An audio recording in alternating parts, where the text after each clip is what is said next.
Good morning students. कल अपन ने Coulomb's के नियम के बारे में पढ़ा था, जिसमें कूलम्ब का नियम क्या होता है, फिर उसमें जो नियतांक आया था उसके मात्रक और विभव सूत्र के बारे में पढ़ा था, और एक अंक क्वेश्चन भी कराया था कूलम्ब के नियम पर। आज देखो आगे,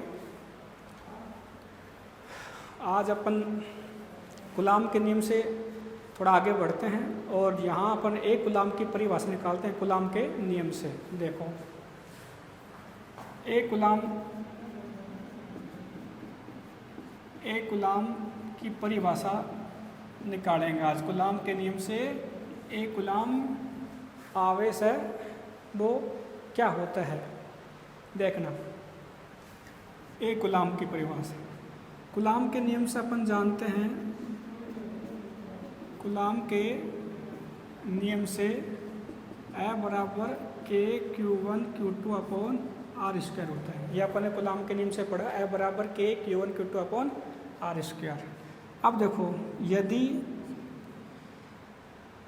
Q1 बराबर Q2 बराबर 1 कूलम्ब, Q1 Q2 जो दो आवेश हैं, अगर दोनों आवेशों का मान 1 कूलम्ब हो और इनके बीच की जो दूरी R है वो 1 मीटर हो, Q1 Q2 का मान 1 कूलम्ब हो और R का मान 1 मीटर हो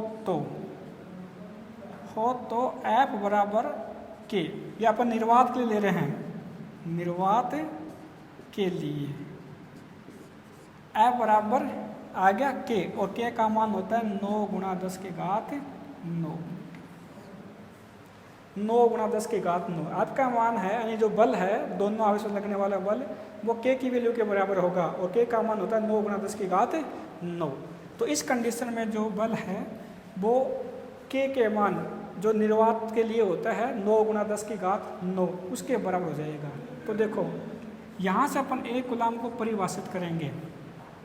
अगर दो आवेश जिनका परिमाण समान है, दोनों को निर्वात में 1 मीटर की दूरी पर रखें, कहाँ रखना है, निर्वात में रखना है 1 मीटर की दूरी पर, तो वो दोनों आवेश 9 गुणा 10 की घात 9 न्यूटन का बल एक दूसरे पर लगाते हैं। तो इन आवेशों का जो परिमाण है वो 1 कूलम्ब के बराबर होगा।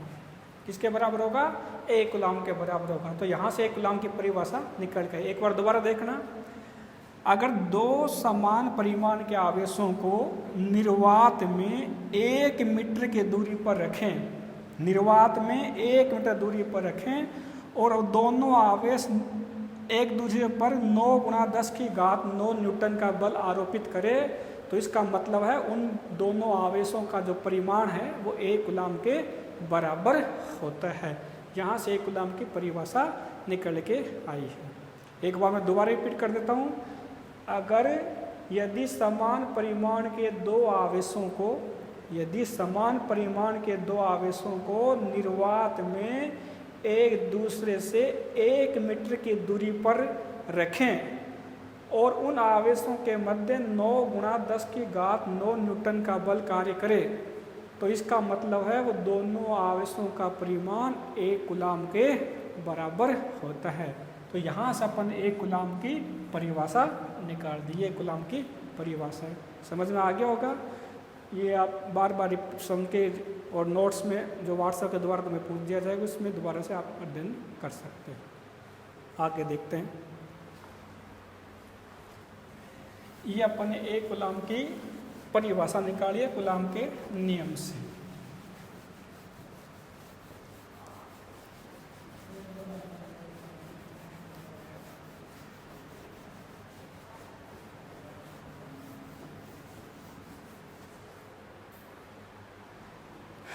आगे देखना, अब अपन कूलम्ब के नियम का सदिश रूप लिखते हैं।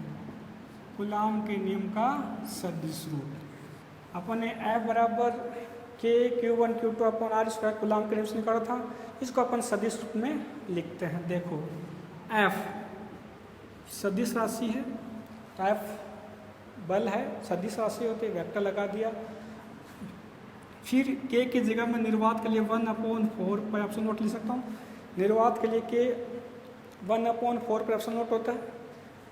एक आवेश Q1 Q2 दूरी कितनी है r²। इसको सदिश रूप में लगाने के लिए यहाँ पर अपन ने एकांक सदिश लगा दिया r कैप। ये r कैप क्या है, एकांक सदिश है, जिसको अपन ने 11वीं क्लास पढ़ा। एकांक सदिश सदिश बटे सदिश का परिमाण होता है, या जिसका परिमाण एकांक होता है उसको एकांक सदिश बोलते हैं। तो ये इसके गुणा करने से इसके परिमाण में कोई फर्क नहीं है, क्योंकि इसका परिमाण एक होता है और ये सदिश है तो उस दिशा को प्रदर्शित कर देगा। तो F वेक्टर बराबर 1/4 Q1 Q2 upon r² r cap. अब r कैप जो है एकांक सदिश है, और एकांक सदिश होता है सदिश बटे सदिश का परिमाण, या ऐसा लिख दें सदिश बटे सदिश का परिमाण। परिमाण को अपन इस प्रकार लिख सकते हैं, या इस प्रकार से लिख सकते हैं। तो देखो आगे F वेक्टर बराबर 1/4 Q1 Q2 अपॉन r², और r के स्थान पर अपन ये लिख सकते हैं r वेक्टर अपॉन r। तो आपके पास आ गया F वेक्टर बराबर 1/4 Q1 Q2 r², ये रे r एकड़ कितना हो गया r³, और ये हो गया r वेक्टर। ये कूलाम के नियम का सदिश रूप आ गया। निर्वात है तब 1/4। अगर आपके पास माध्यम है, ये निर्वात के लिए है। अगर आपके पास कोई माध्यम है तो माध्यम के लिए F वेक्टर बराबर हो जाएगा 1/4 पाई एप्सिलॉन।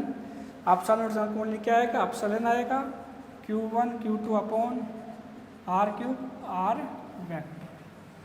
तो ये कूलाम के नियम का सदिश रूप आ गया।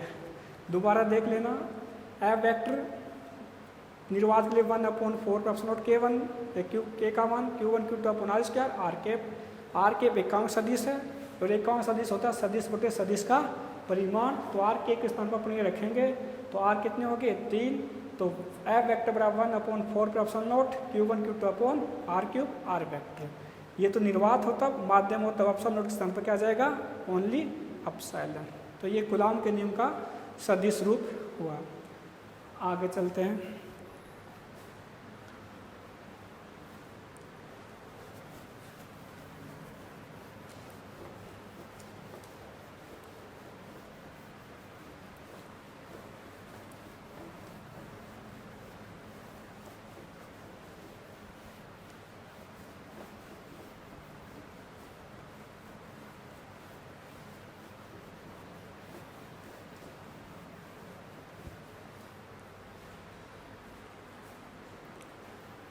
अब देखो कूलाम के नियम में अपन ने पढ़ा था, एक नियतांक आया था एप्सिलॉन r माध्यम में, यानी कि एप्सिलॉन बराबर होता है एप्सिलॉन0 एप्सिलॉन r। तो मैंने वहाँ बताया था एप्सिलॉन जो होता है वो माध्यम की निरपेक्ष विद्युतशीलता होती है, एप्सिलॉन0 निर्वात की विद्युतशीलता होती है, और एप्सिलॉन r माध्यम की आपेक्षिक या सापेक्षिक विद्युतशीलता, जिसको अपन परावैद्युतांक भी कहते हैं। तो अब अपन परावैद्युतांक के बारे में ही पढ़ते हैं। परावैद्युतांक, देखो परावैद्युतांक क्या होता है। परावैद्युतांक जिसको अपन माध्यम की सापेक्ष या आपेक्षिक विद्युतशीलता भी कहते हैं। माध्यम की सापेक्ष या आपेक्षिक विद्युतशीलता, और इसको अपन एप्सिलॉन r या कैपिटल K के द्वारा प्रदर्शित करते हैं। कैपिटल K के द्वारा ही प्रदर्शित कर सकते हैं, स्मॉल K नहीं है। स्मॉल K तो होता है कूलाम का समानुपाती नियतांक, और कैपिटल K परावैद्युतांक के लिए आता है, या एप्सिलॉन r के द्वारा प्रदर्शित करते हैं। अब देखो क्या होता है, ये समझो इसको। निर्वात के लिए अगर दो आवेशों के बीच अपन बल निकालें तो आपके लिए बल आएगा F बराबर 1/4 पाई एप्सिलॉन0 Q1 Q2 अपॉन r²। निर्वात के लिए दो आवेशों के बीच लगने वाला बल ये होता है, अपन जानते हैं, ये निर्वात, इसे आप नोट कर लेता हूँ इसको। और माध्यम है माध्यम के लिए एफ एम कर दूँ, मीडियम कर दूँ, माध्यम के लिए 1/4 pi epsilon Q1 Q2 upon R square होता है। निर्वात है तब एप्सिलॉन नोट होता है, माध्यम के लिए एप्सिलॉन होता है। और अपन जानते हैं एप्सिलॉन बराबर जो होता है वो होता है एप्सिलॉन नोट एप्सिलॉन R के बराबर। तो इसको अपन आगे लिख सकते हैं 1/4 pi epsilon nought epsilon R Q1 Q2 upon R square आ गया। या इसको अपन ये जो आपके पास है ये जो चीज़ है ये क्या हो गया, एफ नोट हो गया, तो बराबर हो गया F naught upon epsilon R। F M जो है वो निर्वात में लगने वाले बल बटे पराविद्युतांक के बराबर होता है। और आपको पता है निर्वात है हवा के लिए, अगर निर्वात या हवा है, निर्वात हवा के लिए एप्सिलॉन R का मान लगभग 1 होता है। निर्वात के लिए तो बिल्कुल 1 होता है और हवा के लिए लगभग 1 होता है, तो इसके लिए इसका मान 1 होता है। और बाकी माध्यम के लिए, बाकी अगर कुछ चालक माध्यम है, चालक माध्यम के लिए एप्सिलॉन R का मान 1 से अधिक होता है।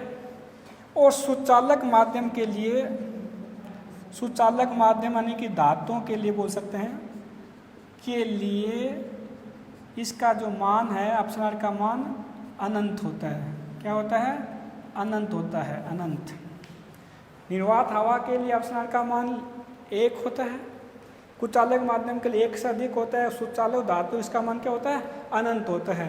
तो अगर हवा निर्वात को अपन छोड़ दें तो इसका मान 1 से अधिक होगा, तो इसका मान 1 से अधिक होगा तो अपन लिख सकते हैं चूँकि एप्सिलॉन R ग्रेटर देन 1, तो इसलिए आपके पास एफ एम जो है वो लेस देन होगा F0।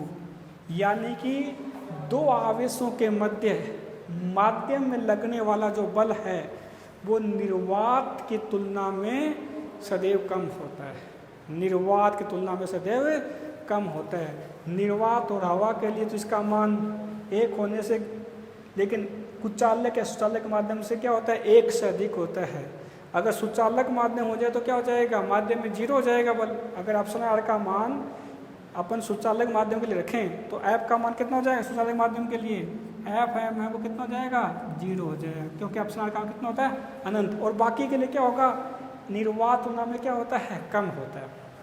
अब इसको समझो, एक बार मैं दोबारा करता हूँ। देखो निर्वात के लिए एफ नोट 1/4 एप्सिलॉन नोट होता है Q1 Q2 upon R square. अगर माध्यम है तो एफ एम बराबर होगा 1/4 epsilon Q1 Q2 upon R square. Epsilon बराबर होता है एप्सिलॉन नोट एप्सिलॉन R। तो ये हम वैल्यू अपन यहाँ रखेंगे तो आपके पास आ गया 1/4 एप्सिलॉन नोट एप्सिलॉन R। ये जो पूरी चीज़ है ये क्या होगी, एफ नोट, तो एफ एम बराबर हो जाएगा F naught upon epsilon R। निर्वात हवा के लिए एप्सिलॉन R का मान 1 होता है, कुचालक माध्यम के लिए इसका मान 1 से अधिक होता है, और सुचालक माध्यम के लिए क्या होता है, अनंत होता है। तो सुचालक माध्यम के लिए अगर बल निकाले तो कितना आएगा, 0 आ जाएगा। और अन्य माध्यम के लिए लगाएं तो एफ माध्यम में बल क्या और निर्वात से कम होगा, क्योंकि इसका मान 1 से अधिक होगा, इसका मान 1 से अधिक होगा, इसका मान क्या होगा, 1 से, इसकी तुलना में क्या होगा, कम होगा। यानी कि माध्यम में दो स्थिर आवेश से लगने वाला बल क्या होता है, घटता है। जितना ज़्यादा परावर्तांक होगा उतना ज़्यादा इसका मान घटता जाएगा। तो देखो अब परावर्तांक अपन इसको परिभाषित करते हैं, 2-3 तरीके से इसको अपन परिभाषित करेंगे, देखना। यानी परावैद्युतांक क्या चीज़ है, माध्यम में जो बल है वो निर्वात में क्या होता है, घटता है। कितना घटेगा, कितना गुना कम होता है, उस चीज़ को अपन क्या बोलते हैं, परावैद्युतांक बोलते हैं। यानी परावैद्युतांक किसी माध्यम का वह गुण है जो ये निर्धारित करता है कि उस माध्यम में दो आवेशों के मध्य जो बल है निर्वात की तुलना में कितना गुना कम होगा, क्योंकि एप्सिलॉन क्या है, बटे में, डिवाइड में है। तो ये जितना ज़्यादा होगा, जितना गुना होगा उतना ही गुणा एफ एम का मान कम होगा। एक बार मैं दोबारा बोल रहा हूँ, परावैद्युतांक किसी माध्यम का वह गुण है जो उस माध्यम में दो आवेशों के मध्य बल को निर्धारित करता है। कितना बल होगा, कि बल तो घटेगा माध्यम में, कितना गुणा घटेगा या कितना गुणा कम होगा, उसको ही अपन क्या बोलते हैं, माध्यम का परावैद्युतांक बोलते हैं। कि किसी माध्यम में दो आवेशों के मध्य लगने वाला जो विद्युत बल है निर्वात की तुलना में जितना गुणा कम होता है, जितना गुणा कम होता है उसे उस माध्यम का परावैद्युतांक कहते हैं। तो एक परिभाषा तो यह आई परावैद्युतांक की। दूसरे तरीके से इसको अपन ऐसे लिख सकते हैं, देखो आपके पास यहाँ से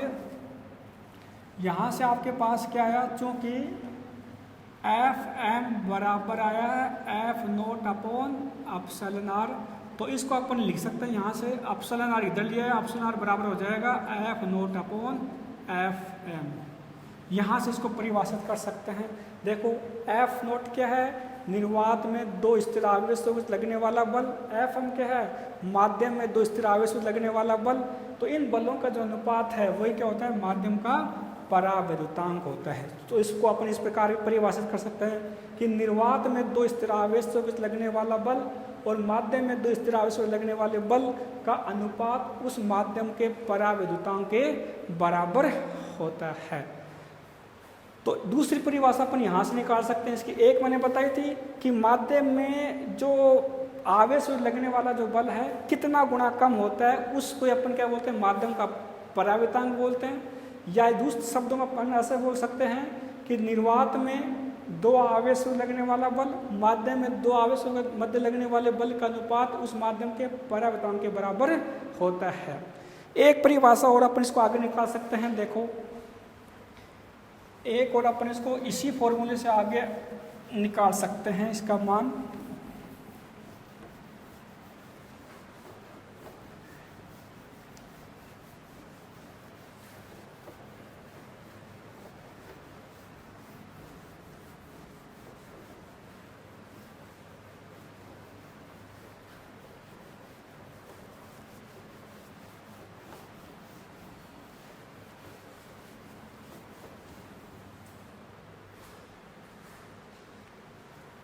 देखना। अभी अपने निकाला एप्सिलॉन आर बराबर F naught upon F M, निर्वात में दो आवेश में लगने वाला बल और माध्यम में दो आवेश में लगने वाले बल का अनुपात। और अभी अपन पढ़ा चूंकि एफ नोट जो है वो होता है 1/4 पाई एप्सिलॉन नोट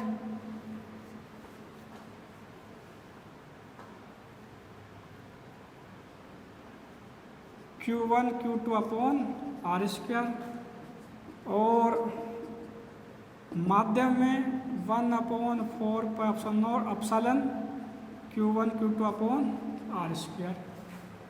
आ गया। यहाँ से देखो ये दोनों वैल्यू अपन यहाँ रखें तो आपके पास क्या आएगा, अतः एप्सिलॉन आर बराबर इसकी वैल्यू और इसकी वैल्यू अपन यहाँ पुटअप करें तो इसकी वैल्यू रखते हैं पहले 1/4 pi epsilon nought Q1 Q2 upon R square upon में F M 1/4 pi epsilon Q1 Q2 upon R square. ये कट गया तो आपके पास क्या आएगा, ये आ गया 1/एप्सिलॉन नोट अपॉन 1/एप्सिलॉन, जो आपके पास हो गया एप्सिलॉन बटे एप्सिलॉन नोट।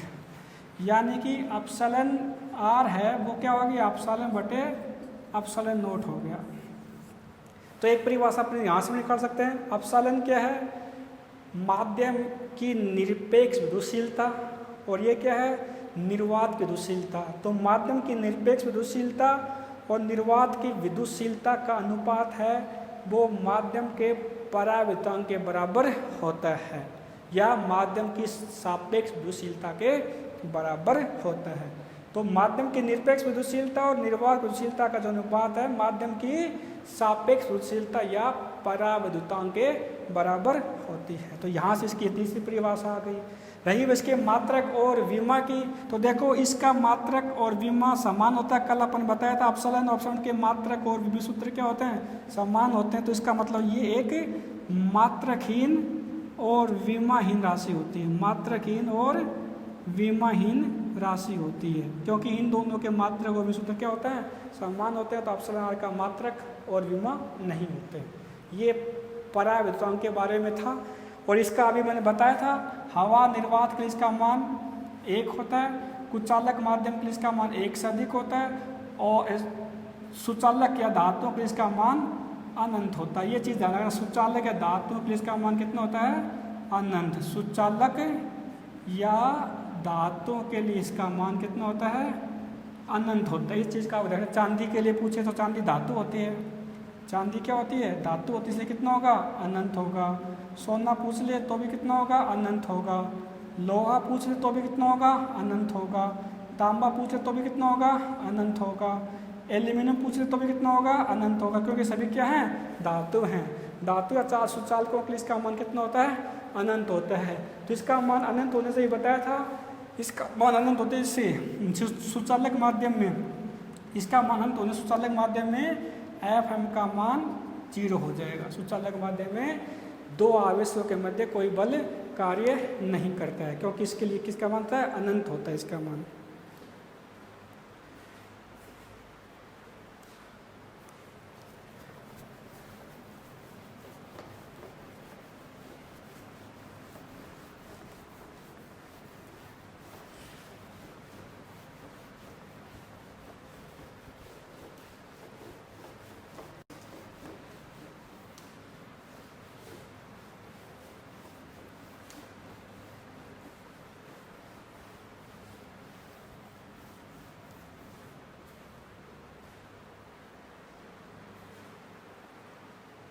आगे देखो अगला टॉपिक, कूलाम के नियम का सदिश निरूपण। कूलाम के नियम का सदिश निरूपण करेंगे। तो देखो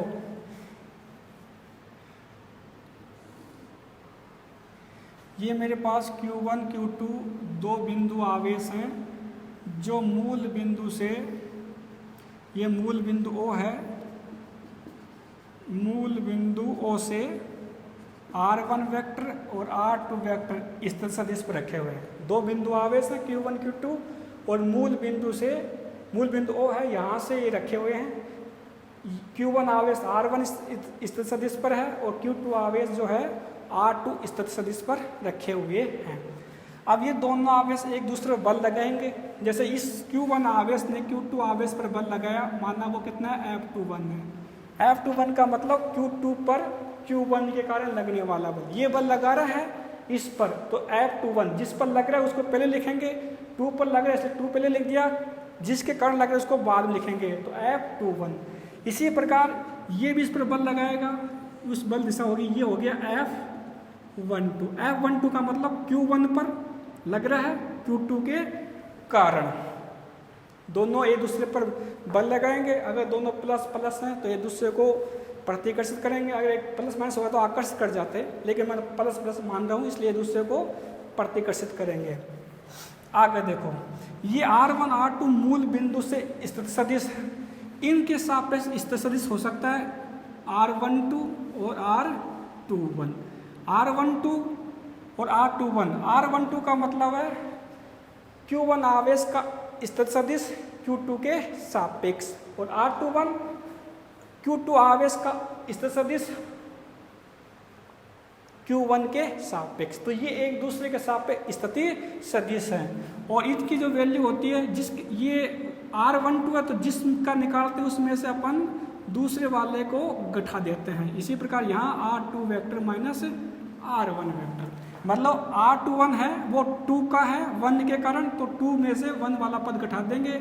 R12 जो है वो 1 का, तो 1 वाले में से 2 वाले पद को घटा देंगे, मूल बिंदु सापेक्ष जो है। तो ये दो आवेश हैं, एक दूसरे पर जो बल लगाते हैं, इन बलों का अपन को परिमाण निकालना है। देखो ये तो दोबारा बोलता हूँ, Q1 Q2 दो बिंदु आवेश हैं जो मूल बिंदु से R1 और R2 स्थित सदिश पर रखे हुए हैं। दोनों आवेश एक दूसरे को प्रतिकर्षित करेंगे। Q1 ने Q2 पर बल लगाया F21 और Q2 ने Q1 पर बल लगाया F12। ये दोनों बल अपन को सिद्ध करना है कि कितने होते हैं, क्या परिमाण में बराबर होते हैं या नहीं होते। हिस्सा में क्या होता है अभी निकालते हैं। देखो पहले अपन इनके स्थित सदिश के बारे में करते हैं। R12 Q1 का स्थित सदिश है Q2 के सापेक्ष। R21 Q2 का स्थित सदिश है Q1 के सापेक्ष। इन चीज़ को थोड़ा ध्यान से रखना, जो पहले लिखा है वो उसका है 2 वाला सापेक्ष है, यहाँ 2 पहले लिखा है तो ये 2 का है 1 सापेक्ष है। इस चीज़ का आपको ध्यान रखना है। देखो अब अपन निकालते हैं, यहाँ देख लेना। पहले मैं F21 की वैल्यू निकाल रहा हूँ, मतलब Q2 आवेश पर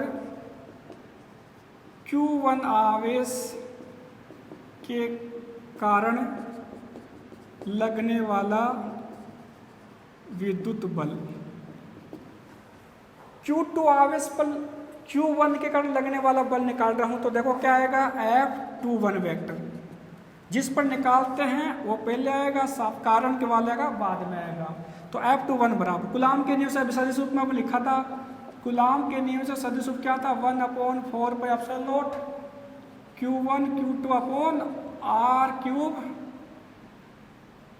R वेक्टर। ये आपने सदिश के रूप में सदिश के नियम से लिखा था, या इसको ऐसे भी कर सकते हैं, चेंज करें तो जैसे अपन सीधा लिख सकते हैं, ये तो ये हो गया, या इसको 1/r कैप लिखें तो अपन बाद में इसको चेंज कर सकते हैं, आगे चेंज कर सकते हैं, या सीधा भी लिख सकते हैं, अपन इस रूप में लिख सकते हैं सीधा भी। देखो तो 1/4πε0 Q1 Q2 अपॉन R21 है, तो R21 है तो ये आएगी दूरी, इस तरह से ये वाली आएगी। परिमाण चाहिए यहाँ पर, तो R21 वेक्टर का परिमाण और R21 कैप, R21 कैप आ गया, तो F21 वेक्टर बराबर 1/4πε0 Q1 Q2 upon R21 vector का मोड का स्क्वायर, और ये क्या हो गया, एकांक सदिश बताया था, सदिश बटे सदिश का परिमाण, ये सदिश बटे सदिश का परिमाण आ गया।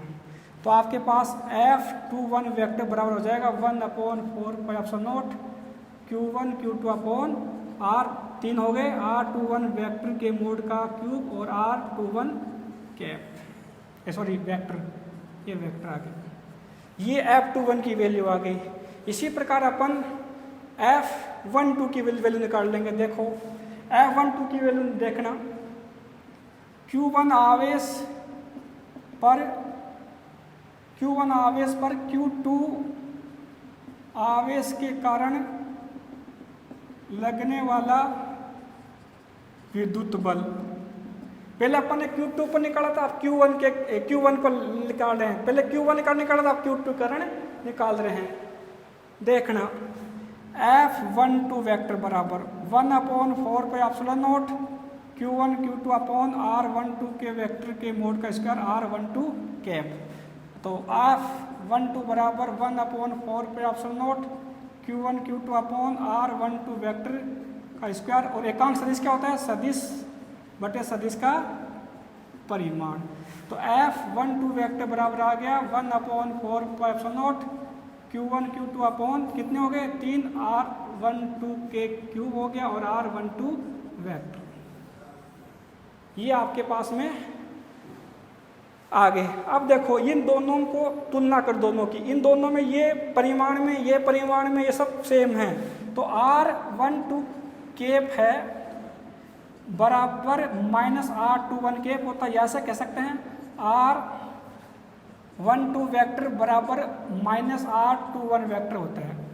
ये दोनों जो है एकांक सदिश बोल दो या ये सदिश बोल दो, एक दूसरे के परिमाण बराबर होते हैं, दिशा में क्या होते हैं, विपरीत होते हैं। इसलिए दोनों तुलना करें अपन, तो आपके पास क्या जाएगा, F12 वेक्टर बराबर आ गया -F12 वेक्टर, F2 वेक्टर बराबर F-12 वेक्टर। यानी कि ये एकांक सदिश है, परिमाण बराबर और दिशा विपरीत होने से इन दोनों तुलना अगर मैं करूं, समीकरण 1 और 2 की, ये समीकरण 1 ले लेते हैं, ये समीकरण 2 लेते हैं, 1 और 2 की तुलना करूं तो F21 बराबर आ जाएगा F12 माइनस में।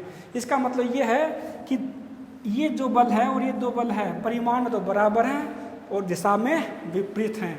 यानी दो बिंदु आवेश एक दूसरे पर बल लगाते हैं, परिमाण बराबर होता है, दिशा में विपरीत होते हैं, और ऐसा कहाँ होता है, कूलाम के नियम में होता है। इसका मतलब न्यूटन के तृतीय नियम में होता है। इसका मतलब कूलाम का जो नियम है न्यूटन के तृतीय नियम का पालन करता है, तृतीय नियम का अनुरूप होता है। दोनों बल क्रिया प्रतिक्रिया नियम पढ़ा हुआ आपने, जितनी क्रिया लगती है उतनी प्रतिक्रिया लगती है, तो उसी प्रकार कूलाम के नियम में भी दो आवेश एक दूसरे परिमाण समान और दिशा में बल लगाते हैं। धन्यवाद।